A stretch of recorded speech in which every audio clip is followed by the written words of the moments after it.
The agenda for our week 6 and 7 meeting is to cover the issues of measurement as an umbrella term, particularly understanding like what can we really measure, what can we measure, and how can we go about measuring different phenomenon and concepts and constructs.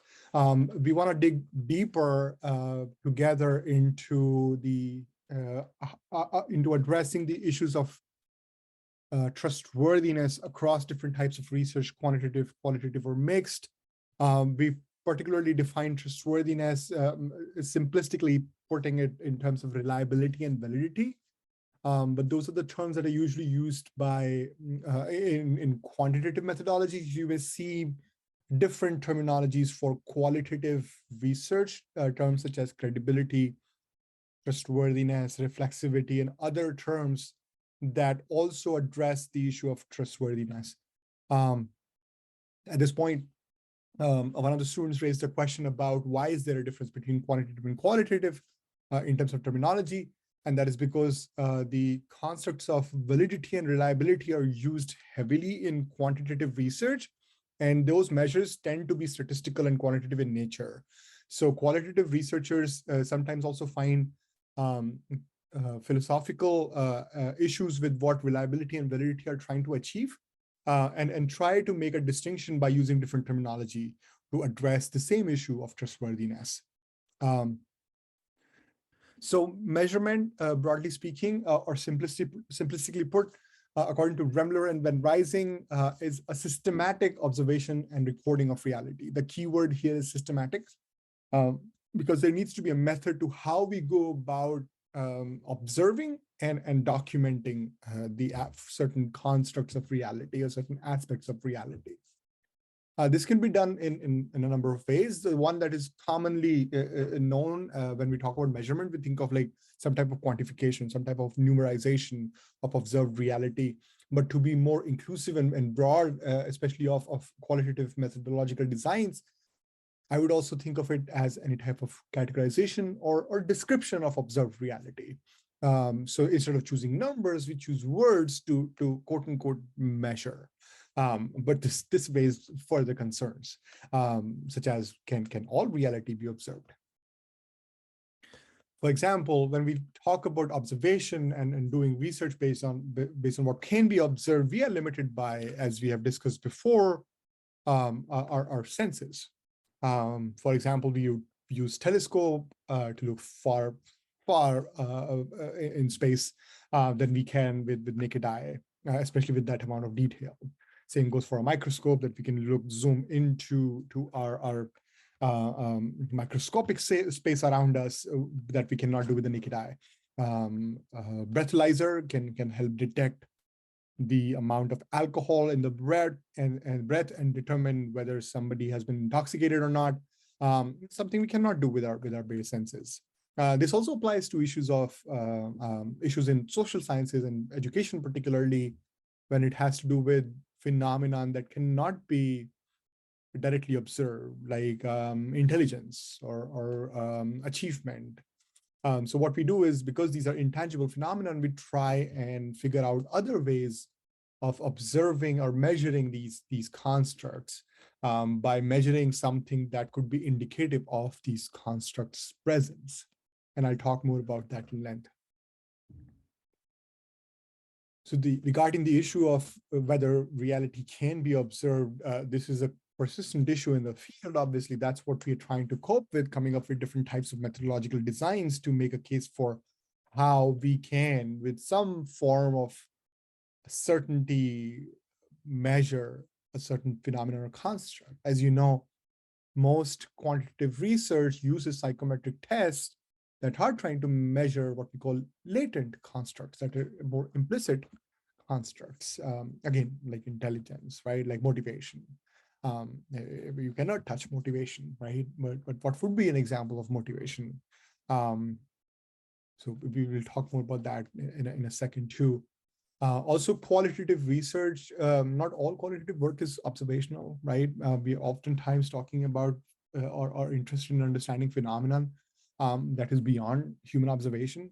So we come up with different types of strategies and tools to learn or create new knowledge. Not all of qualitative research is concerned with measurement or even think of it as a goal. So we have to keep those things in mind as well. When we go about measuring, we can see in two major parts. The first being conceptualization of what we are trying to measure. So basically defining the construct that you want to measure. It's important to note at this point that you can't go measuring something that you know nothing about, right? So you need to have some understanding of what it is. And we do that by building on the research and literature that exists before us, theories that exist before us to make a definition of the construct that we want to measure, identify all its aspects, and then identify what aspects can be measured in the construct itself. We can use the example that Remler and Van Ryzen used in the poverty, in the book regarding the poverty example, how when you try and define poverty, it's heavily contextual.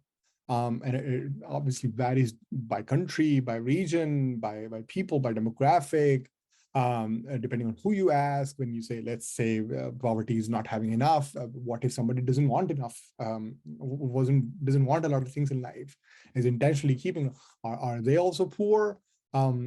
Is it about money? Is it about resources?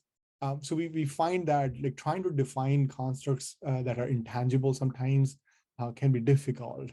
So what we move into is called operationalization, which is we come up with a specific set of procedures or criteria to limit the construct that we want to measure.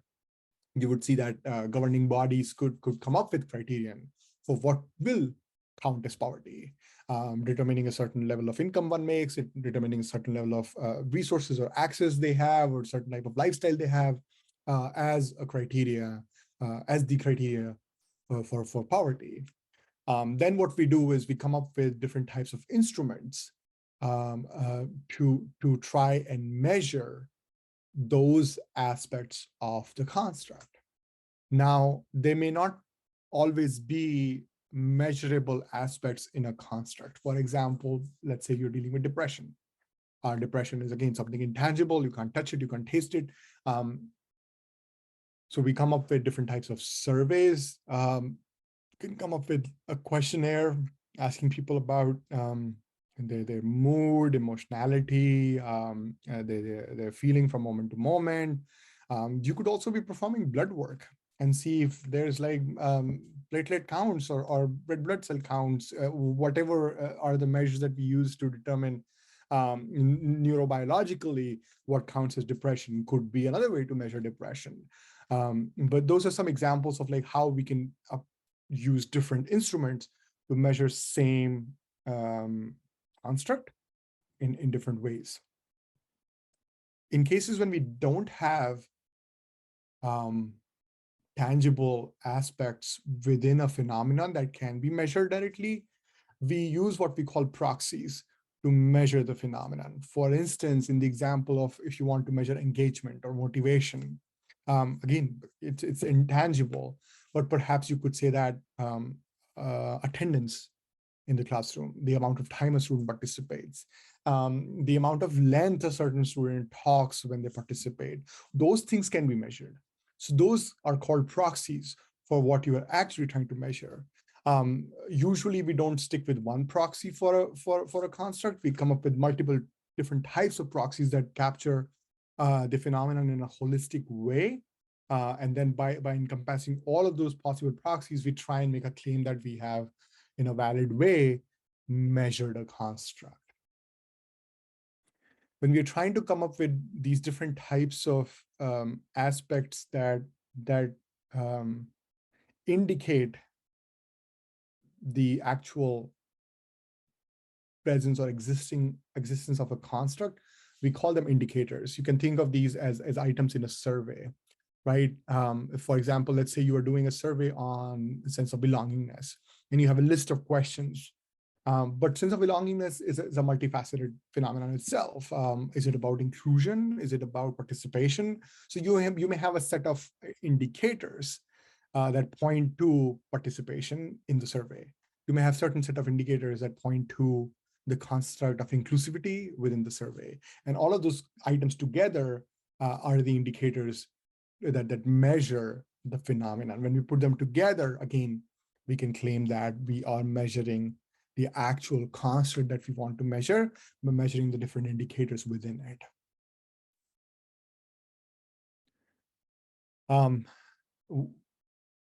We want to make sure that what we are measuring is trustworthy, or how we go about measuring is a trustworthy method, right?